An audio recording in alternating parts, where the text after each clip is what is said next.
Salut l'équipe, aujourd'hui j'avais envie de tourner cette petite vidéo ici à Strasbourg. Qu'est-ce qu'on fout à Strasbourg? C'est une très bonne question. Qu'est-ce qu'on peut faire à Strasbourg? Vous avez 2 secondes pour répondre. Très bien, votre temps est écoulé. Nous sommes ici au Parlement européen. L'objectif pour moi ici, c'est de vous faire découvrir les coulisses du Parlement européen. À quoi il sert? Parce qu'on ne sait même pas vraiment en tant que Français ou même Européen à quoi sert ce Parlement européen. Comment il fonctionne, qui bosse dedans, quelle est son histoire. Et vous allez voir, en général, quand on parle d'Europe, c'est pas un sujet qui est très sexy en journalisme. C'est pas un sujet qui fait vibrer la jeunesse. Et pourtant, c'est hyper stylé. On y va, Sam? Ce qu'il faut savoir, c'est que le Parlement européen, c'est la seule institution de l'Union européenne élue directement par les citoyens. Et ce, au suffrage universel, tous les 5 ans. C'est ce qu'on appelle les élections européennes. Et les dernières en date étaient en mai 2019. Ce Parlement européen, il est composé de 705 députés. C'est quand même significativement plus que l'Assemblée nationale française, où on compte 577 députés français. Et parmi ces 705 députés européens, il y en a 79 qui représentent la France. On y débat en 24 langues et les eurodéputés s'approchent très tranquillement de la parité. Les femmes représentent aujourd'hui 39% des eurodéputés. Et si tu vis pas dans une grotte, je t'apprends pas que le Royaume-Uni a quitté l'Union européenne. Et donc, avant le Brexit, il y avait donc 751 députés européens. Et depuis le Brexit, on a légèrement réduit le nombre de députés européens et on a surtout profité pour redistribuer ces sièges au sein de l'Union européenne. À la base, l'idée, c'est quand même que la répartition des sièges par État au sein de l'hémicycle tient compte de la population de chaque pays. Plus un pays de l'Union européenne a d'habitants, en théorie, plus il a d'eurodéputés présents au sein de l'hémicycle. Mais aujourd'hui, cet avantage décroît avec l'augmentation de la population. Les petits pays de l'UE sont surreprésentés, c'est le cas du Luxembourg, qui compte 1 eurodéputé pour 76 000 habitants, alors que l'Allemagne compte 1 eurodéputé pour 860 000 habitants.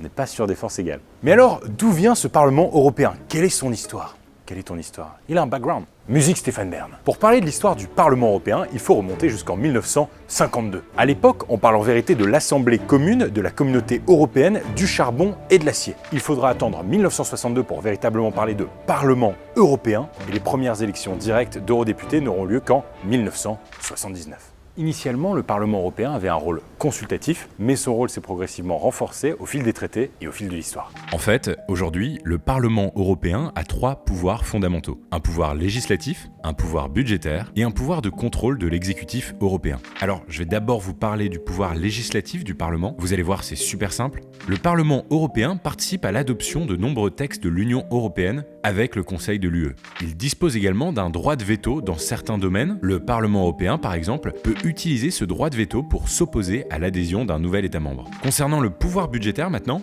le Parlement travaille là aussi avec le Conseil de l'UE afin d'établir le budget annuel de l'Union européenne. Voilà, c'est assez simple. Les 2 institutions sont donc dites co-décisionnaires. Et enfin, comme je vous le disais, le Parlement européen possède des compétences qui lui permettent de contrôler l'exécutif européen. Ainsi, le président ou la présidente de la Commission européenne, aujourd'hui Ursula von der Leyen, est élu par les eurodéputés qui ont aussi le pouvoir de contraindre la Commission européenne à une démission collective. Carrément quoi. Par ailleurs, le Parlement européen va par exemple pouvoir créer des commissions temporaires d'enquête afin de surveiller et de s'assurer que la législation européenne est bien respectée dans les pays membres. Voilà, ça fait à peu près le tour sur les 3 pouvoirs fondamentaux du Parlement européen. Quand on parle du Parlement européen et de où il se situe, on pense à Strasbourg, ok, mais on a su dans nos cours d'éducation civique que le Parlement européen était un peu partout en Europe de l'Ouest. Moi aussi, j'étais un peu perdu avant de venir, mais en vérité, c'est super simple. Voilà comment ça se décompose. Ici, à Strasbourg, donc en France, c'est le siège du Parlement européen. Il y a 12 sessions plénières par an, donc à peu près une fois par mois, sauf en août, et en octobre, il y en a 2. Et ces sessions plénières, elles servent à quoi? Elles servent à ce que les eurodéputés votent les propositions de loi pour, contre, vote blanc. Mais le Parlement européen, c'est aussi à Bruxelles que ça se passe, en Belgique. Là-bas se passent les commissions parlementaires, plus 6 mini-sessions plénières additionnelles par an. Et à Luxembourg, au Luxembourg, se trouve le secrétariat général, c'est la place de l'administration et des services de traduction. Mais il faut aussi rappeler que le Parlement européen dispose partout à travers l'Europe, dans chaque pays membre en fait, d'une représentation permanente. Voilà, ça c'est pour savoir où est-ce que ça se passe. Bon, ici je suis obligé de vous redonner un peu de contexte. En fait, quand j'étais à Strasbourg, le but c'était pas simplement de jouer le touriste avec ma caméra. En réalité, le prétexte de ma venue, c'était surtout le tournage d'un épisode de Face aux jeunes avec l'eurodéputé et l'essayiste Raphaël Glucksmann. L'épisode est vraiment top d'ailleurs, si vous êtes passé à côté, c'est sur ma chaîne. Mais j'étais aussi là pour assister au débat sur l'état de l'Union. Bon, nous on le sait pas trop, mais c'est le débat européen le plus important de l'année. Chaque année, le président ou la présidente de la Commission vient dresser devant le Parlement européen son bilan et ses projets pour l'année à venir. C'est un peu la rentrée des eurodéputés. Ce mercredi 15 septembre, c'était donc au tour de Ursula von der Leyen de délivrer son discours sur l'état de l'Union. Et du coup, dans l'hémicycle, parmi tous les eurodéputés venus assister à son discours, il y avait aussi Sam et moi avec notre caméra. Bon, et avant de rentrer dans l'hémicycle, j'aimerais quand même vous expliquer comment il fonctionne cet hémicycle, comment il est divisé. Le Parlement européen est divisé en 7 groupes politiques. Alors ouais, ok, les candidats aux élections européennes se présentent sous un parti national en général, mais ce parti national, il existe quasiment plus une fois dans l'hémicycle. En fait, les eurodéputés ne se regroupent même pas par nationalité, mais par affinité politique. Et donc, en toute logique, tous ces partis nationaux viennent former des plus gros groupes, des plus grandes entités ici à l'échelle européenne. Ainsi, comme je le disais, il y a 7 groupes politiques de l'extrême gauche à l'extrême droite. Et pour exister, un groupe politique au Parlement européen doit être composé d'au minimum 25 eurodéputés appartenant à au moins un quart des États membres, soit au moins 7 pays de l'UE. Bon, après, il est important de rappeler que malgré l'appartenance à un groupe politique, le vote des eurodéputés est individuel. Ainsi, vous pouvez vous poser la question, nos 79 eurodéputés en France, comment sont-ils répartis? Alors je vais y aller de manière croissante à décroissante en termes d'influence. En fait, La République En Marche, Modem et partis partenaires sont au même nombre que les députés RN. Ainsi, 23 eurodéputés français sont d'extrême droite et appartiennent au groupe parlementaire ID, Identité et Démocratie. 23 députés à tendance La République En Marche, Modem se retrouvent dans le groupe Renew Europe.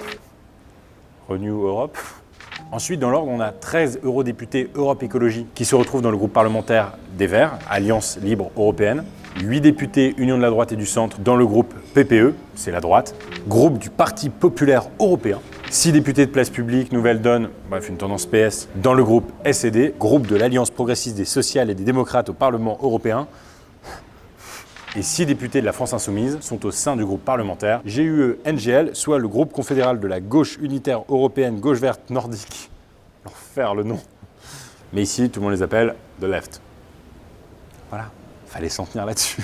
Pourquoi un nom si complexe?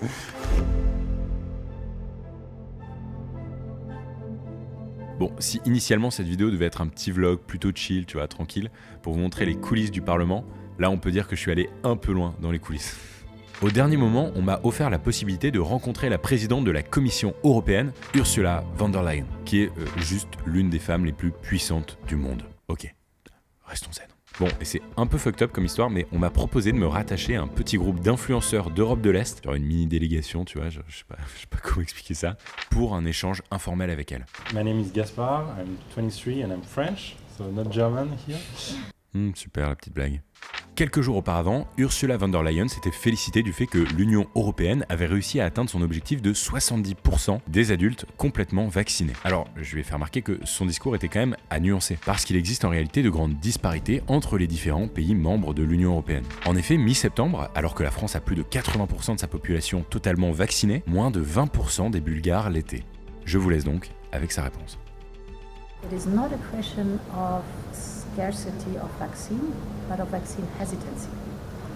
And therefore, it is so important really to work, for example, with Bulgaria, to convince people there is enough vaccine.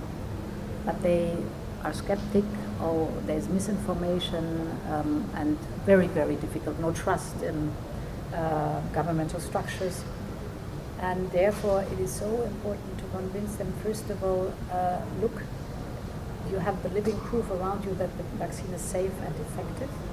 Then the second point is, of course, you're not only protecting yourself, but you're also protecting others. So the good part in that story is everybody had the same access to vaccines, and therefore the smaller member states are very grateful that we did that as Europeans, because they would have no chance otherwise to get it. The difficult part is the difference in acceptance and hesitancy. It's really different. So in some, our vaccination strategy in Europe is a success. If you look closer to it, you have problems.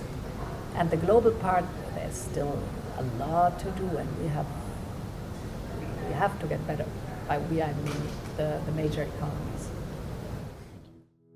Bref, c'était ma petite venue au Parlement européen. J'espère que vous avez pu en apprendre plus sur les coulisses, sur son fonctionnement. Pour une discussion plus complète avec un eurodéputé qui, en France, fait son job et le médiatise beaucoup sur Instagram, je vous invite à aller voir Raphaël Glucksmann face aux jeunes. C'est sur cette chaîne YouTube. Ça a été uploadé au moment où on se parle. Abonne-toi, lâche un pouce bleu et dites-moi si vous voulez d'autres vidéos du genre. On en fera. Merci à Samsam qui me court après avec sa caméra depuis 2 jours et à Isor du Parlement européen d'avoir permis tout ça. Et à Ursula von der Leyen, elle a fait du job, elle a fait son job quand même.